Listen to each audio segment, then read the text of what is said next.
Hace algunas semanas, mis hijos fueron con los jóvenes de esta iglesia a un parque de atracciones de Madrid. A la vuelta de la excursión, la conversación en casa, sobre todo de los dos varones, era la misma: las montañas rusas. Cómo iban subiendo poco a poco, y de repente hacia abajo, y otra vez cambiaba la rutina, y para arriba, para abajo, así, hasta que terminaba la atracción, o las atracciones. En el estudio de los capítulos anteriores de Romanos, el apóstol Pablo nos ha estado explicando la maravilla de la doctrina de la justificación, la verdad de que somos justificados por gracia, por medio de la fe. Nos ha mostrado cómo el verdadero creyente vive en santidad, dando fruto visible día a día. Nos ha estado afirmando la seguridad que tenemos los creyentes de la salvación, la cual no se puede perder de ninguna de las maneras. Nos ha estado hablando de nuestra futura glorificación, de manera que nos ha ido llevando hacia arriba, cada vez más, como esa montaña rusa, al punto que estábamos rozando el cielo con nuestros dedos, cuando termina el capítulo 8 diciendo que nada nos podrá separar del amor de Dios, que es en Cristo Jesús, Señor nuestro. Pero de repente, como en esa montaña rusa, sin esperarlo, el apóstol Pablo pasa de abrir su corazón para mostrarnos el gozo, la alegría de la seguridad de salvación del creyente, a abrir su corazón para dejar salir la inmensa pena que tiene por la incredulidad y la dureza de corazón de sus compatriotas de Israel, que rechazan a Cristo y a los que le espera la condenación en el infierno por la eternidad de no volverse a Cristo en arrepentimiento y fe. Como digo, es como una montaña rusa. De repente, sin aviso, un cambio en el argumento, un cambio de dirección radical, brusco. Y a partir de los siguientes capítulos, los siguientes 3 capítulos, capítulo 9, capítulo 10, capítulo 11 de Romanos, el apóstol Pablo va a cambiar radicalmente el hilo argumental y se va a centrar en la nación de Israel, en el pueblo escogido por Dios. Si quitásemos estos 3 capítulos de la Biblia, terminamos el 8 y pasamos al 12, no notaríamos nada raro. Continuaría de manera fluida el argumento de la justificación y la santificación del creyente. Pero el hecho de que el Espíritu Santo le diga a Pablo, frena, y haga cambiar de tema de una manera tan radical, nos muestra la gran importancia que tiene la nación de Israel para Dios, su pueblo amado, y no podemos pasarlo por alto. Así que os invito a que abráis vuestras Biblias por Romanos capítulo 9, y en la mañana de hoy veremos los 5 primeros versículos. Romanos 9, del 1 al 5. Leo la versión de las Américas, y dice así el apóstol Pablo, movido por el Espíritu Santo, Romanos 9:1: digo la verdad en Cristo, no miento, dándome testimonio mi conciencia en el Espíritu Santo de que tengo gran tristeza y continuo dolor en mi corazón, porque desearía yo mismo ser anatema, separado de Cristo, por amor a mis hermanos, mis parientes según la carne, que son israelitas, a quienes pertenece la adopción como hijos y la gloria, los pactos, la promulgación de la ley, el culto y las promesas, de quienes son los patriarcas y de quienes según la carne procede el Cristo, el cual está sobre todas las cosas, Dios bendito por los siglos. Amén. En estos versículos vamos a ver 2 resultados de la incredulidad de Israel. 2 resultados de la incredulidad de Israel. En primer lugar, en los versículos 1 al 3, vamos a ver que Pablo estuvo dispuesto a perder sus bendiciones por amor a sus compatriotas incrédulos. Y en los versículos 4 al 5 vamos a ver que Israel estuvo dispuesto a perder sus bendiciones por amor a su incredulidad. Pablo estuvo dispuesto a perder sus bendiciones por amor a sus compatriotas incrédulos. Israel estuvo dispuesto también a perder sus bendiciones, pero en este caso por amor a su incredulidad. Dos resultados de la incredulidad de Israel. En primer lugar, vamos a ver cómo Pablo estuvo dispuesto a perder sus bendiciones por amor a sus compatriotas incrédulos. Y comienza el versículo 1 diciendo: digo la verdad en Cristo, no miento. Pablo está afirmando que lo que va a decir a continuación lo va a hacer poniendo a Cristo como testigo de la autenticidad de sus palabras. No es la primera vez que Pablo apela a Dios para argumentar sus palabras y demostrar que son verdaderas. Por ejemplo, Romanos capítulo 1, versículos 9 y 10 dice, Romanos 1:9, pues Dios, a quien sirvo en mi espíritu en la predicación del Evangelio de su Hijo, me es testigo de cómo sin cesar hago mención de vosotros siempre en mis oraciones, implorando que ahora al fin por la voluntad de Dios logre ir a vosotros. Segunda de Corintios 1:23, el Dios y Padre de Jesús, el cual es bendito para siempre, sabe que no miento. Segunda de Corintios 11:31, el que he citado, perdón, y segunda de Corintios 1:23, mas yo invoco a Dios como testigo sobre mi alma, que por consideración a vosotros no he vuelto a Corinto. Pero por si no bastara con tener a Cristo como testigo de la veracidad de sus palabras, sigue diciendo en el versículo 1, dándome testimonio mi conciencia en el Espíritu Santo. El propio Espíritu Santo le estaba dando a Pablo testimonio de que lo que iba a decir lo podía decir con una conciencia limpia, porque era totalmente cierto. Hechos 23:1 también habla Pablo y dice, hermanos, hasta este día yo he vivido delante de Dios con una conciencia perfectamente limpia. Escribió también en 2 de Corintios 1:12, porque nuestra santificación es esta, el testimonio de nuestra conciencia, que en la santidad y en la sinceridad que viene de Dios, no en sabiduría carnal, sino en la gracia de Dios, nos hemos conducido en el mundo y especialmente hacia vosotros. La conciencia es una señal de alerta que todo ser humano tiene dentro de sí. El ser humano afectado por el pecado ve afectada esa conciencia, de modo que el pecado trata de acallar la conciencia, de que la conciencia, ese sentido de alerta de que algo no estamos haciendo bien, lo dejemos de lado. Y podemos llegar al punto incluso de que esa conciencia, debido al pecado, quede cauterizada, quede inutilizada por completo, como vemos en 1 de Timoteo 4:2, al punto de una conciencia totalmente inservible. Pero por su parte, en los creyentes, la conciencia es una brújula de la que sí nos podemos fiar.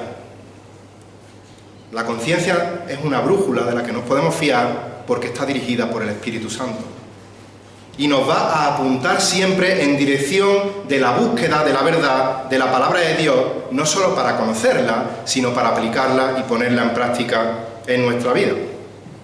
Ahora bien, volviendo a nuestro texto, digo a la verdad, no miento, dándote testimonio, mi conciencia en el Espíritu Santo. ¿Por qué el apóstol Pablo se ve movido a hacer una afirmación tan fuerte, poniendo a Dios como testigo, poniendo al Espíritu Santo como testigo, poniendo a Cristo como testigo, para demostrar o para justificar la veracidad de sus palabras? Bueno, no podemos olvidar que el ministerio de Pablo principalmente fue hacia los gentiles.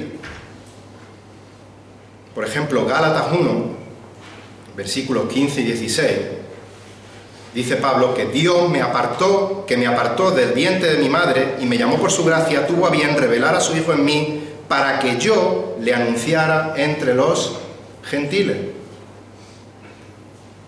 En el capítulo 1 de Romanos, versículo 5, dice Pablo que por medio de Jesucristo hemos recibido la gracia y el apostolado para promover la obediencia a la fe entre todos los gentiles por amor a su nombre. Veremos, si Dios quiere, en Romanos capítulo 11, versículo 13, que Pablo dice, pero a vosotros os hablo, gentiles, entonces, puesto que yo soy apóstol de los gentiles, honro mi ministerio. De manera que, al ser conocido públicamente como el apóstol de los gentiles, podía ser visto como un traidor de parte de los judíos. Sus compatriotas estaban viendo como ese celoso Saulo de Tarso, que iba persiguiendo y encarcelando, incluso dando consentimiento a la muerte de esos cristianos malditos, ahora era el apóstol de los gentiles, Pablo. Alguno podía acusar falsamente a Pablo de abandonar a los judíos para predicar a los gentiles, de ser un traidor a su propia raza. Y digo acusar falsamente porque en Hechos 9:15 el Señor le dice: ve, porque Él me es un instrumento escogido para llevar mi nombre en presencia de los gentiles, de los reyes y de los hijos de Israel. Lo escogió para llevar el Evangelio a los judíos. Digo acusar falsamente porque cuando vemos el ministerio de Pablo, observamos que lo primero que hacía al llegar a una ciudad para predicar el Evangelio era ir a la sinagoga o al sitio donde se reuniesen los judíos y predicarle primeramente a ellos el Evangelio de salvación. Lo vemos en Hechos 9, en Hechos 13, Hechos 14, Hechos 16, Hechos 17, a lo largo de todo el libro de Hechos lo podéis comprobar. Por otra parte, un mal entendimiento de lo que Pablo había escrito específicamente en la carta a los romanos de los judíos, podía incluso levantar acusaciones de ser antisemita, de ser antijudío. Un mal entendimiento. Romanos capítulo 2, podéis acompañarme, un texto largo, versículos 17 al 29. Romanos capítulo 2, del 17 hasta el final, hasta el 29.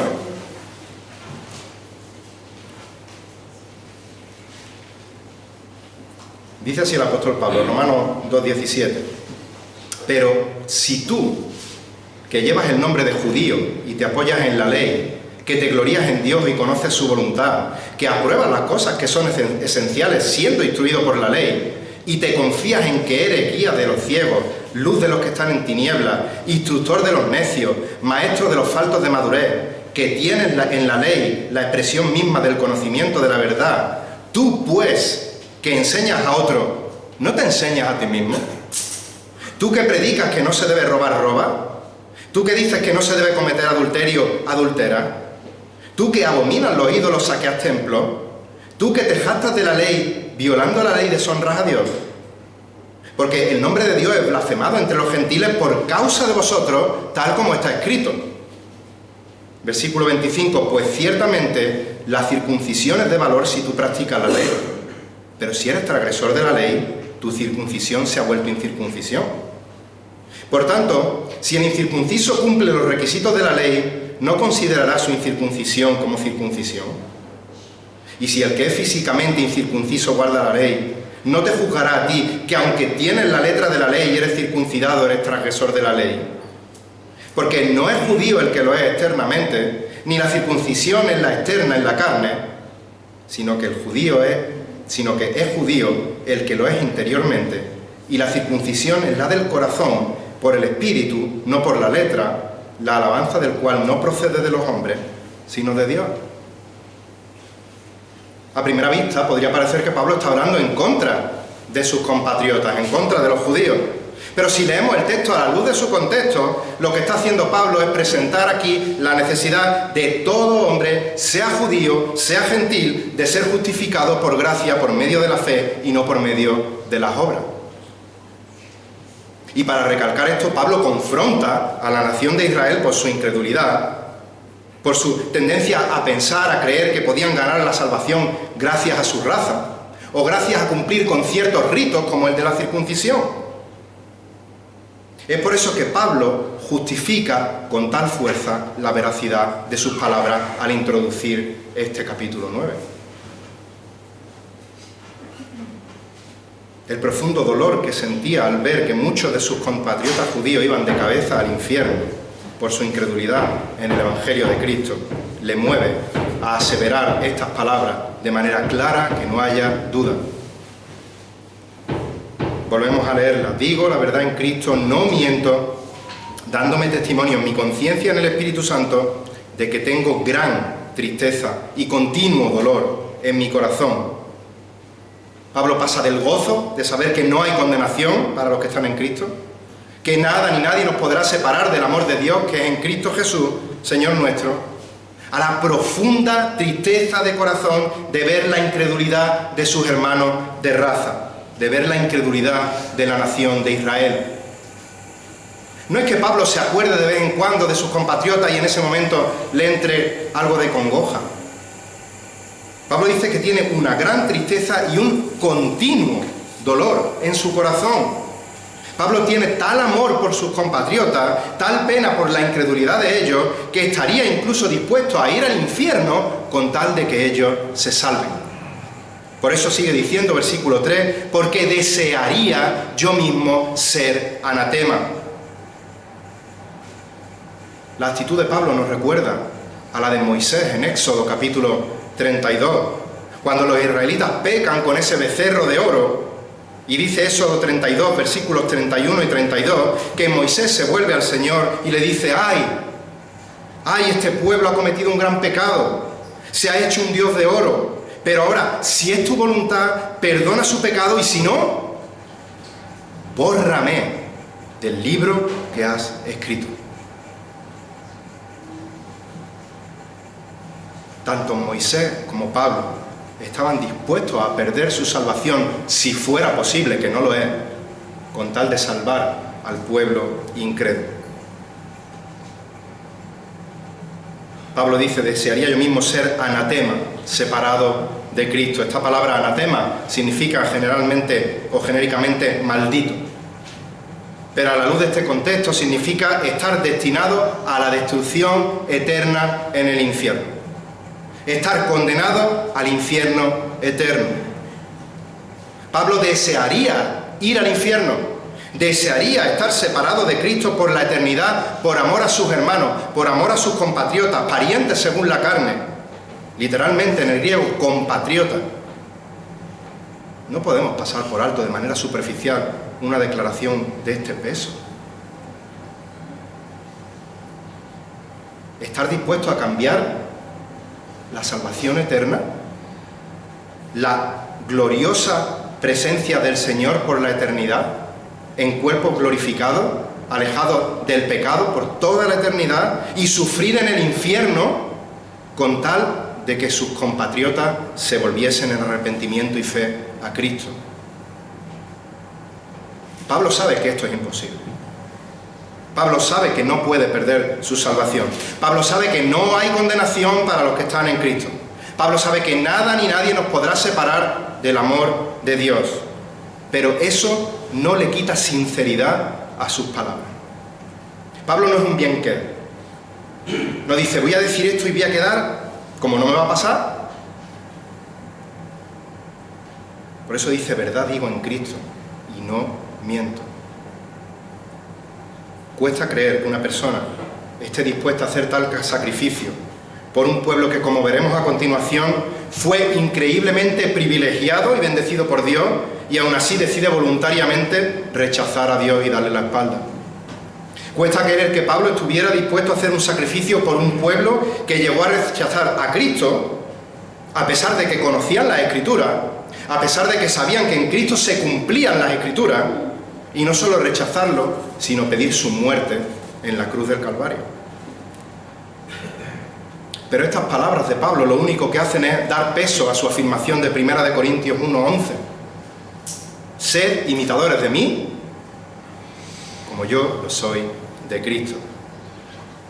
Porque el Señor Jesucristo, siendo Dios, siendo perfecto, siendo inocente, dice Gálatas 3:13, que nos redimió de la maldición de la ley, habiéndose hecho por nosotros maldición, como está escrito: maldito todo el que es colgado en un madero. La diferencia es que Pablo no podía perder la salvación que desearía perder, pero Cristo sí tuvo que ser, como hemos leído en esta mañana, abandonado, desamparado por el Padre durante esas malditas horas en las que cargó con la eternidad de pecado de todo aquel que acude a Él en arrepentimiento y fe, para que nosotros podamos ser justificados por gracia, por medio de la fe. Estamos viendo dos resultados de la incredulidad de Israel. Hemos visto que el apóstol Pablo estuvo dispuesto a perder su salvación, sus bendiciones, por amor a sus compatriotas incrédulos. Y en segundo lugar vamos a ver que Israel estuvo dispuesto a perder sus privilegios, sus bendiciones, por amor a su incredulidad. Y en estos dos versículos, en los versículos 4 y 5, vamos a ver 9 privilegios que Israel estuvo dispuesto a perder por su incredulidad. 9 privilegios que Israel estuvo dispuesto a perder por su incredulidad. Y el primer privilegio lo vemos al principio del capítulo 4, dice que son israelitas. La palabra israelita hace referencia a los descendientes físicos de Israel. Israel fue el nombre que Dios le dio a Jacob en Génesis capítulo 32, versículo 28, y los israelitas son los descendientes físicos de Israel. Ahora bien, ¿por qué es tan importante esta palabra israelita? En Romanos 3, versículos 1 y 2, ya ha empezado a hablar el apóstol Pablo de los privilegios de los israelitas. Y nos dice, Romanos 3.1, ¿qué ventaja tiene pues el judío? ¿O de qué le aprovecha la circuncisión? Mucho, en todas maneras. Primero, ciertamente, que les ha sido confiada la palabra de Dios. Ya empieza a hablar de esos privilegios, del judío. ¿Pero por qué ahora no dice judío? Bueno, sabemos que toda la Escritura es inspirada por Dios y que Dios no se equivoca en poner una palabra o cambiar una por otra, sino que todo está en su debido sitio y no debemos moverlo. Cuando el pueblo de Israel se dividió en el reino del norte y el reino del sur, el término judío empezó a usarse para hablar de la nación de Judá, del reino del sur. Pero después del exilio, la palabra judío se utilizó para denominar a cualquier israelita. Fuera del norte, fuera del sur, los judíos, los judíos, los judíos. De manera que aquí Pablo usa intencionalmente la palabra israelita y no judío para referirse a la nación de Israel, porque lo hace desde el punto de vista de los gentiles. Porque lo hace no para hablar de su identidad nacional, sino para subrayar el hecho de que se está refiriendo a aquellos que Dios escogió como nación, a aquellos con los que Dios hizo un pacto, a aquellos con los que Dios hizo una serie de promesas y les concedió una serie de bendiciones y de privilegios. Y es tremendamente importante ver que en este versículo 4 el verbo está en presente. No dice que fueron israelitas. No dice que fueron escogidos por Dios, pero debido a su pecado ya no lo son. Dice que son israelitas. Lo que implica que hoy sigue siendo la nación escogida por Dios. Que hoy día siguen estando vigentes las promesas que Dios le hizo a la nación de Israel.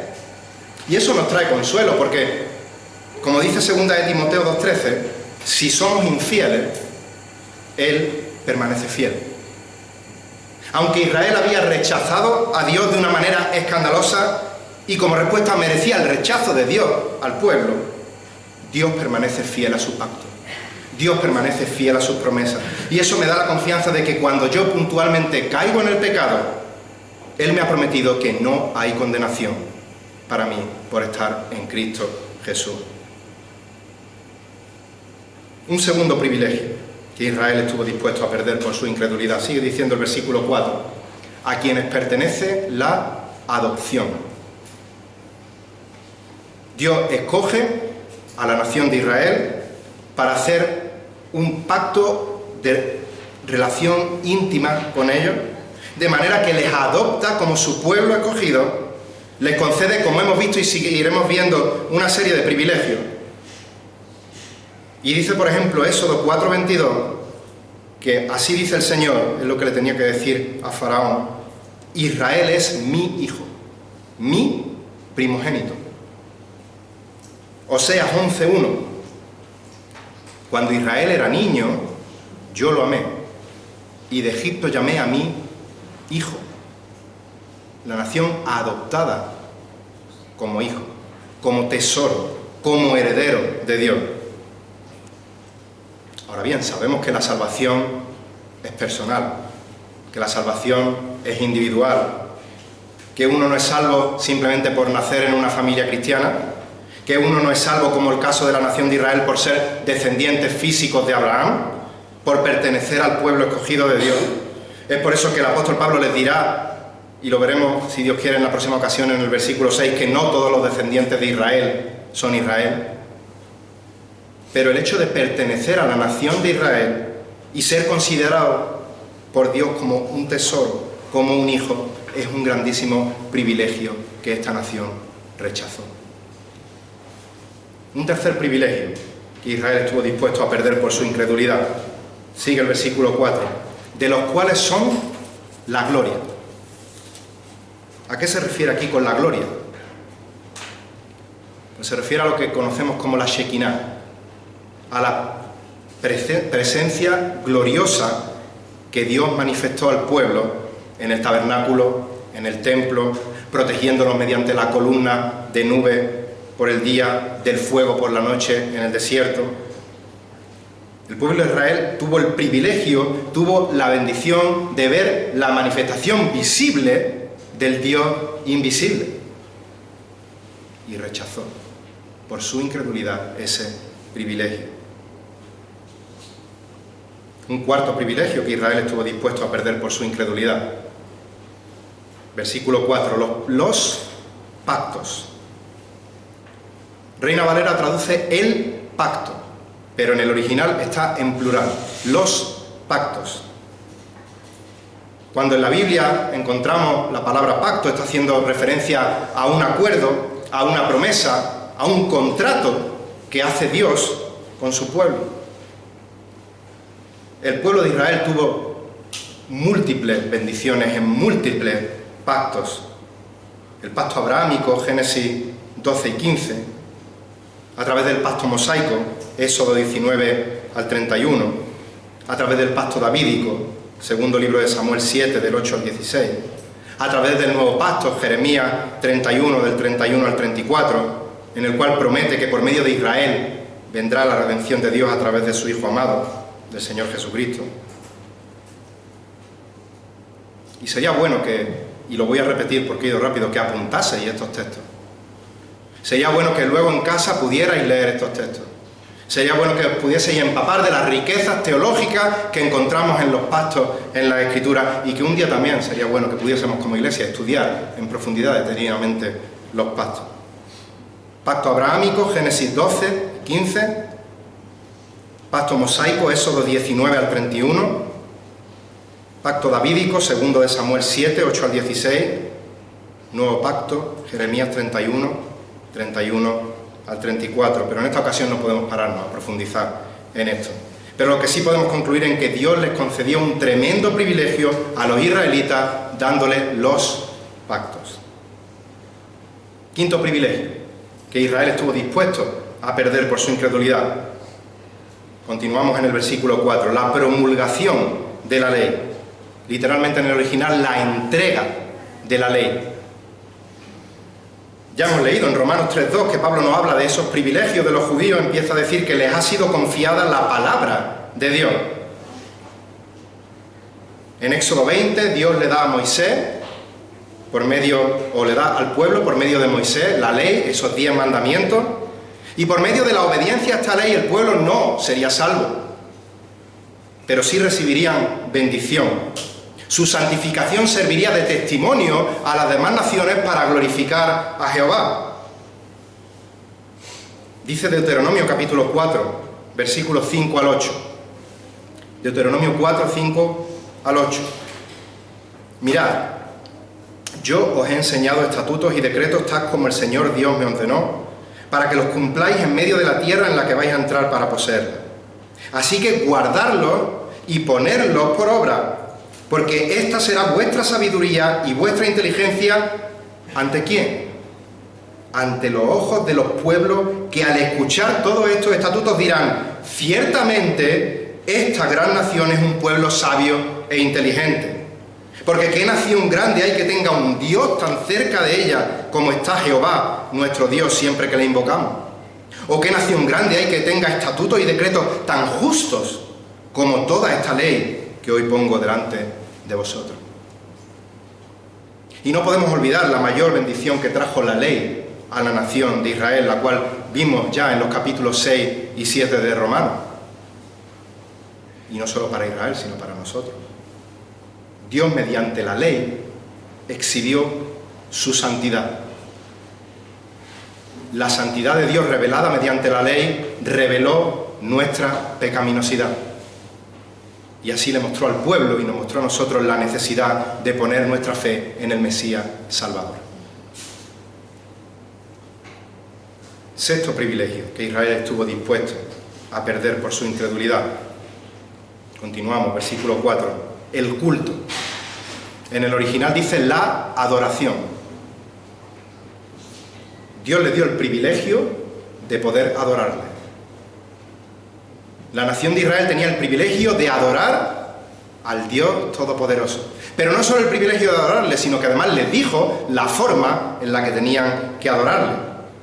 Y les explicó ceremonias, sacrificios, ritos de purificación, los cuales podéis encontrar en Éxodo y en Levítico, y los cuales, al igual que a los pastos, os animo que en esta época de vacaciones, que hay más tiempo para leer, podáis leerlo tranquilamente en vuestras casas. Como ejemplo, dice Éxodo 29, 43 al 46. Éxodo 29, 43 al 46. Y me encontraré allí con los hijos de Israel, y el lugar será santificado por mi gloria. Santificaré la tienda de reunión y el altar. También santificaré a Aarón y a sus hijos para que me sirvan como sacerdotes. Y habitaré entre los hijos de Israel y seré su Dios. Y conocerán que yo soy el Señor su Dios, que los saqué de la tierra de Egipto para morar de ellos. Yo soy Jehová su Dios. El privilegio del culto, el privilegio de la adoración. No olvidemos que tenemos el privilegio, cada primer día de la semana que nos reunimos como congregación, de adorar al Señor. Séptimo privilegio que Israel estuvo dispuesto a perder por su incredulidad. Versículo 4, las promesas. ¿A qué se refiere con las promesas?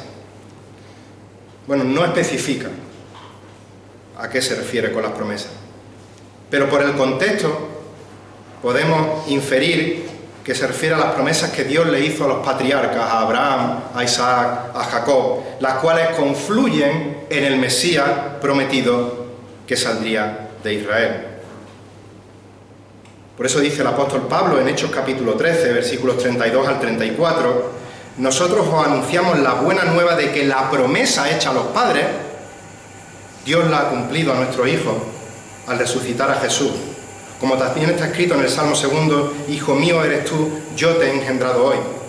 Y en cuanto a que le resucitó de entre los muertos para nunca más volver a ver corrupción, Dios ha hablado de esta manera. Os daré las santas y fieles misericordias prometidas a David. El pueblo tenía las promesas a los patriarcas, las promesas a David. Y esto nos lleva al octavo privilegio que Israel despreció, rechazó, por amor a su incredulidad. De quienes son los patriarcas, versículo 5, al principio. Los acabamos de nombrar: Abraham, Isaac, Jacob, los patriarcas a los que Dios le hizo la promesa que por medio de ellos, de su descendencia, sería bendita todas las naciones, todas las familias de la tierra. Era una bendición, era un orgullo ser israelita, ser descendiente de los patriarcas. Por eso Pablo más adelante dice en Romanos 11:28, en cuanto al Evangelio son enemigos por causa de vosotros, pero en cuanto a la elección de Dios son amados por causa de los padres. Y noveno privilegio que Israel rechazó por amor a su incredulidad. Sigue diciendo el versículo 5, y hablando de los israelitas y de quiénes de los israelitas, según la carne procede Cristo. El Señor Jesucristo vino de los israelitas según la carne. Descendió de los israelitas. Desde el punto de vista racial, el Señor Jesús era judío, era israelita. Mateo 1:1, libro de la genealogía de Jesucristo, hijo de David, hijo de Abraham. En Romanos 1:13 hemos visto que era de la descendencia de David según la carne. ¡Qué bendición! ¡Qué orgullo como nación! Que el Salvador del mundo se encarnase en uno de nosotros, en uno de la nación. Esto es un privilegio. Por eso leemos en Juan 4:22, la salvación viene de los judíos. por amor a su incredulidad, rechazaron todos estos privilegios. Pero aquí, hablando de la humanidad de Cristo, el apóstol Pablo no se puede detener. Y después de ver estos 9 privilegios que Israel rechazó por su incredulidad, estalla de manera repentina en alabanza por la divinidad de Jesús. El Señor Jesucristo 100% verdadera y plenamente hombre. El Señor Jesucristo 100% plena y verdaderamente Dios. Merece toda la alabanza, y Pablo explota en una doxología preciosa al final de estos 3 capítulos. Pero ahora dice: el cual es Dios sobre todas las cosas, bendito por los siglos. Ese Cristo, que descendiente de Israel según la carne, es Dios. Está sobre todas las cosas. Porque Cristo es soberano, porque Cristo es el Rey de Reyes, porque Cristo es el Señor de Señores, y por eso Cristo es bendito por los siglos. Por eso Él es alabado por toda la eternidad. Por eso cada vez que nos reunimos como iglesia, sea domingo, sea jueves, sean los jóvenes, sean las señoras, sea cualquier otra reunión, no nos cansamos de repetir que no venimos a ver qué podemos recibir en esta mañana o en esta tarde, sino a ver qué podemos darle a nuestro Dios, para darle la gloria, la honra que solo Él merece, y gracias a Dios porque somos bendecidos de nuestra alabanza. Por eso, cuando nos reunimos como cuerpo, como iglesia local, nos hacemos sumisos a la cabeza, que es Cristo Jesús, y buscamos en todo momento adorarle y hacer su voluntad. Como dice Pablo en Colosenses 1:18, Él es también la cabeza del cuerpo, que es la iglesia, y Él es el principio, el primogénito de entre los muertos, a fin de que Él tenga toda la primacía. Pablo comienza diciendo: digo la verdad, no miento. Y ahora Pablo termina con un amén. Así es cierto, verdaderamente. Pablo termina afirmando la completa veracidad de lo que acaba de decir. Cristo es Dios sobre todas las cosas, bendito por los siglos de los siglos. Amén. Y mis queridos hermanos, una vez que estudiamos estos textos y entendemos los privilegios que Israel tuvo como nación, los cuales le permitieron tener una relación íntima con Dios, y vemos que Israel rechazó esa relación yendo tras dioses ajenos. Una vez que entendemos que la mayor bendición de Israel fue tener entre ellos a Jesucristo, al bendito por todos los siglos, y le rechazaron, esto nos ayuda a entender mucho mejor la ceguera que produce el pecado en el ser humano. La ceguera del pecado en el corazón de Israel, teniendo delante de sus narices a Dios. Y por extensión, la ceguera de todos los hombres sin Cristo. Esto nos lleva a entender la gravedad del pecado, no podemos tomarlo a la ligera. Pero también nos llega a entender el corazón roto de Pablo al ver el destino fatal de sus compatriotas, condenados por la eternidad en el infierno. Y estas palabras, este entendimiento de la gloria del Evangelio, tiene que traer a nuestros corazones, por un lado, el gozo de la seguridad de la salvación, pero al mismo tiempo tiene que quebrantar nuestro corazón cuando vemos que nuestros seres queridos incrédulos se pierden en el infierno. Estas palabras tienen que movernos a misericordia por aquellos que amamos y que viven en incredulidad sin Cristo, y por extensión por todos aquellos que no amamos porque no conocemos, pero les amamos y somos mandados a predicarle el Evangelio a toda criatura. No nos cansemos de predicar el Evangelio, porque es lo único que tiene poder de Dios para salvar corazones muertos y darle vida espiritual, para traer de esclavos del pecado a la libertad en Cristo Jesús. Que el deseo de nuestro corazón sea el de Pablo en el capítulo 10, versículo 1 de esta carta. Hermanos, el deseo de mi corazón y mi oración a Dios por ellos es para su salvación. Y haciendo esto, descansamos en que los resultados los da Dios, en que Dios es soberano.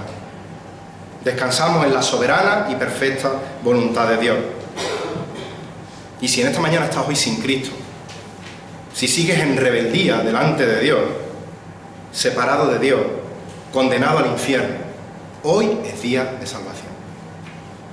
Yo te ruego que levantes la bandera blanca de rendición, que te arrepientas de tus pecados y de que acudas por fe, arrepentido, arrepentida, aceptando ese regalo de gracia, pero que costó tan alto precio, la sangre preciosa del Señor Jesucristo.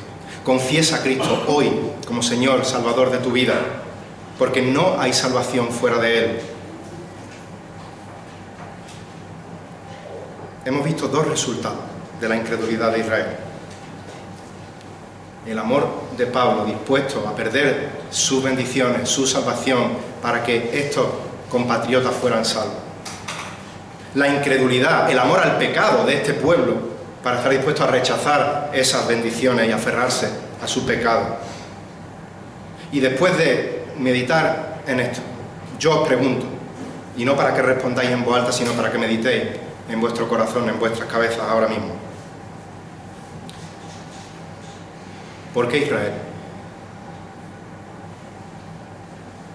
¿Por qué no otra nación? ¿Es que había algo en ellos que les hacía superiores a otra nación? Desde luego que Dios no les dio el privilegio, los privilegios que hemos visto, porque en su omnisciencia vio que en el futuro Israel le obedecería y por eso decidió salvarlo. Dios les dio estos privilegios porque quiso.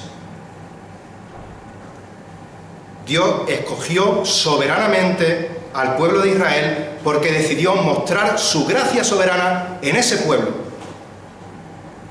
Dice Deuteronomio 7, versículos 6 al 8, porque tú eres pueblo santo para el Señor tu Dios, el Señor tu Dios te ha escogido para ser pueblo suyo de entre todos los pueblos que están en la faz de la tierra. Y sigue diciendo, el Señor no puso su amor en vosotros ni os escogió por ser vosotros más numerosos que otro pueblo, pues erais el más pequeño de todos los pueblos, mas porque el Señor os amó y guardó el juramento que hizo a vuestros padres, el Señor os sacó con mano fuerte y os redimió de la casa de servidumbre, de la mano de Faraón, rey de Egipto. ¿Por qué Abraham fue patriarca de esta nación? Porque era un hombre de Dios. Mi hijo Josué os podría responder a la pregunta porque ha estado en Campo Tejar estudiando la vida de Abraham, pero el libro de Josué lo va a responder mejor. Josué 24, 1 al 3.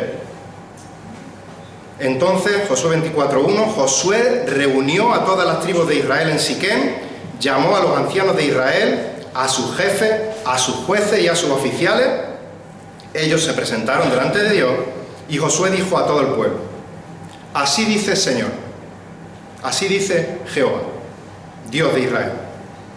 Al otro lado del río habitaban antiguamente vuestros padres, es decir, Taré, padre de Abraham y de Nacor, ¿y qué es lo que hacían? Y buscaban a Dios. No dice eso el texto. Y servían a otros dioses. La familia de Abraham era idólatra y el propio Abraham era un idólatra. Entonces, siendo Abraham un idólatra, un pagano que no buscaba a Dios, dice, entonces tomé a vuestro padre Abraham del otro lado del río y lo guié por la tierra de Canaán, multipliqué su descendencia y le di a Isaac. Dios escogió a Abraham por su soberana voluntad, para que le sirviera, para que su vida fuera de bendición a su pueblo y por extensión a todas las naciones de la tierra. La doctrina de la elección está a lo largo de toda la Biblia y va a estar muy presente en estos capítulos que vamos a comenzar o que hemos comenzado a estudiar, 9, 10 y 11 de la carta a los romanos. Y lejos de provocarnos rechazo, esta doctrina de la elección, lejos de provocarnos incomodidad, inquietud que nos lleve a tener un malestar, la doctrina de la elección nos tiene que llevar a adorar y a glorificar a Dios porque sabemos que su voluntad soberana es buena y es justa. Y cuando leemos en la Biblia que Dios escoge y nuestra mente finita no es capaz de entenderlo, no llega a encontrar una respuesta lógica, tenemos que caer humillados ante la palabra y darle la alabanza a Dios por su sabiduría perfecta, reconociendo, como dice Efesios 2, 4 al 5, que Dios, que es rico en misericordia, por causa del gran amor con que nos amó, aun cuando estábamos muertos en nuestros delitos y pecados, nos dio vida juntamente por Cristo. Con Cristo, por gracia, habéis sido salvados.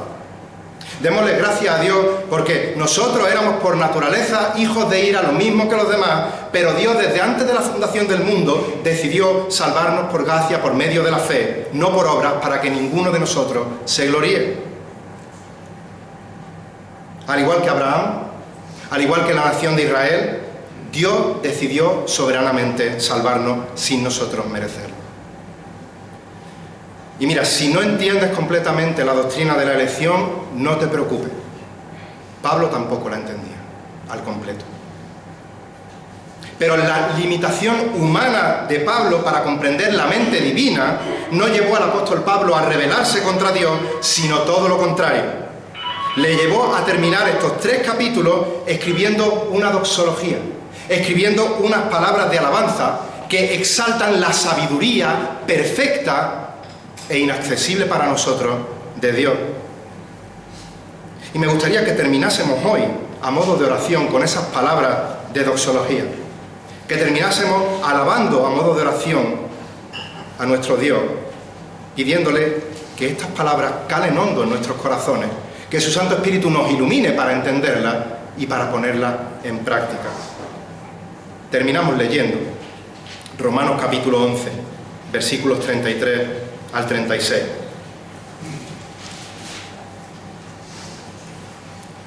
Romanos capítulo 11, del 33 al 36.